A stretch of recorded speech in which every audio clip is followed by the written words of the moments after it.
नमस्कार. चला आज जाणून घेऊया एका अशा महान राजाची गोष्ट, एका अशा योद्ध्याची कहाणी जी आजही आपल्याला प्रेरणा देते. हो, आपण बोलतोय छत्रपती शिवाजी महाराजांबद्दल. एक काळ होता. विचार करा, खूप खूप वर्षांपूर्वीचा महाराष्ट्र कसं असेल तेव्हा. सगळीकडे ना एक भीतीचं, अन्यायाचं सावट पसरलेलं होतं. लोकांच्या चेहऱ्यावरचं हसू जणू कोणीतरी हिरावून घेतलं होतं. आणि पुढे काय, याचं उत्तर फक्त अंधारच होतं. पण म्हणतात ना, प्रत्येक रात्रीची पहाट होते. तसंच काहीसं झालं. याच अंधारलेल्या काळात आशेचा एक छोटासा किरण चमकला. जणू काही एका वाघिणीने एका सिंहाला जन्म दिला होता. आणि त्यांचं नाव होतं शिवाजी, ज्यांच्या जन्माने पुढे जाऊन अख्ख्या इतिहासाचं चक्र फिरणार होतं. बरं, तर ही सगळी गोष्ट सुरू होते शिवनेरी किल्ल्यावर, जिथे एका आईने म्हणजे आपल्या राजमाता जिजाऊंनी फक्त एका मुलाला वाढवलं नाहीये, नाही तर त्यांनी एका भविष्यातल्या महान राजाला घडवलं. आणि त्यांची शिकवण ती काही चार भिंतीतली पुस्तकी नव्हती.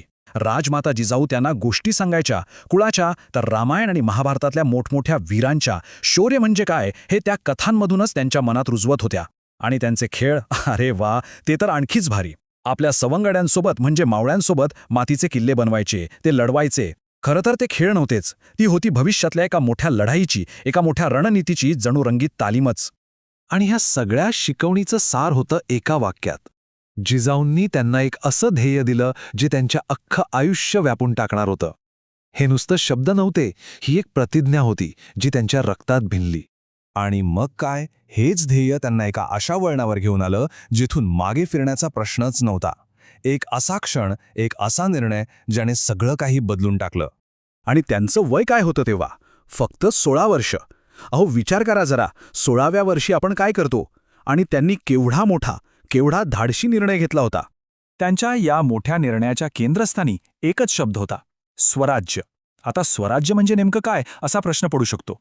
सोप्या भाषेत सांगायचं तर स्वतःचं राज्य, कोणाचीही गुलामी नाही, कोणाचंही वर्चस्व नाही, परकीयांच्या सत्तेतून बाहेर पडून आपलं स्वतःचं स्वतंत्र राज्य उभं करणं. अहो, त्या काळात हा विचार करणं म्हणजे सुद्धा एक क्रांती होती.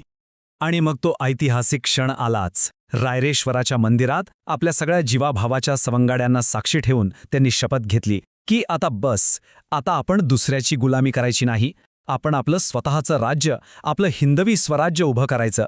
हे फक्त शब्द नव्हते, हा तर एका नव्या युगाचा, एका महाकाव्याचा प्रारंभ होता. बरं, शपथ तर घेतली, पण एवढं मोठं स्वप्न सत्यात उतरवणं सोपं होतं का? अजिबात नाही.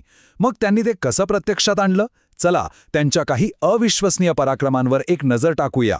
स्वराज्याच्या सुरुवातीच्या काळात ना 2 घटना खूपच महत्त्वाच्या ठरल्या. पहिलं म्हणजे अगदी कोवळ्या वयात तोरणा किल्ला जिंकून त्यांनी स्वराज्याचं जणू तोरणच बांधलं. आणि दुसरी, ती म्हणजे अफजल खानासोबतची ती धाडसी भेट, तो अविस्मरणीय सामना. हा सामना खरं तर शक्तीविरुद्ध युक्तीचा होता. एका बाजूला होता तो अवाढव्य, डोंगरा एवढा अफजल खान, ज्याला आपल्या ताकदीचा आणि सैन्याचा प्रचंड अहंकार होता.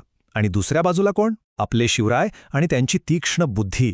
त्यांनी नुसतं चातुर्य वापरलं आणि सोबत होती वाघनखं, ज्याच्या जोरावर त्यांनी तो अशक्य वाटणारा विजय शक्य करून दाखवला. हेच तर सिद्ध झालं की खरी ताकद फक्त मनगटात नसते, ती डोक्यातही असावी लागते. पण महाराज म्हणजे फक्त लढाई आणि पराक्रम इतकंच नाही. ते एका योद्ध्यापेक्षा खूप खूप मोठे होते. त्यांचं व्यक्तिमत्वच तसं होतं. त्यांचं खरं मोठेपण हे त्यांच्या चारित्र्यात दडलेलं होतं. ते स्त्रियांचा प्रचंड आदर करायचे, शेतकऱ्यांच्या अडचणी समजून घेऊन त्यांना मदत करायचे, आणि त्यांची दयाळू वृत्ती तर सगळ्यांनाच माहीत होती. म्हणूनच ते फक्त नावाचे राजे नव्हते, तर खऱ्या अर्थाने रयतेचे राजे होते. ठीक आहे, तर त्यांच्या या संपूर्ण प्रवासातून, या महान गाथेतून आजच्या काळात आपण काय शिकू शकतो? चला, त्यांच्या या कधीही न संपणाऱ्या वारशातून काही महत्त्वाचे धडे घेऊया.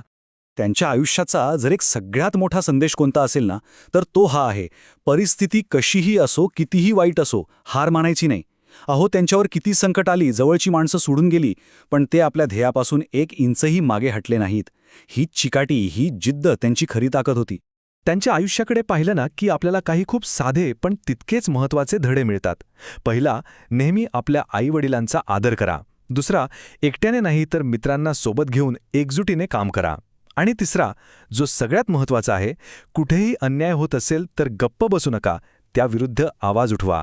तर मग ही सगळी शौर्यगाथा ऐकल्यावर एक प्रश्न मनात येतोच की धैर्य, न्याय आणि स्वाभिमान ही मूल्य जपून आजच्या काळात आपल्या प्रत्येकासाठी स्वतःचं स्वराज्य उभं करणं म्हणजे नेमकं काय असू शकतं? जरा विचार करण्यासारखा प्रश्न आहे, नाही का?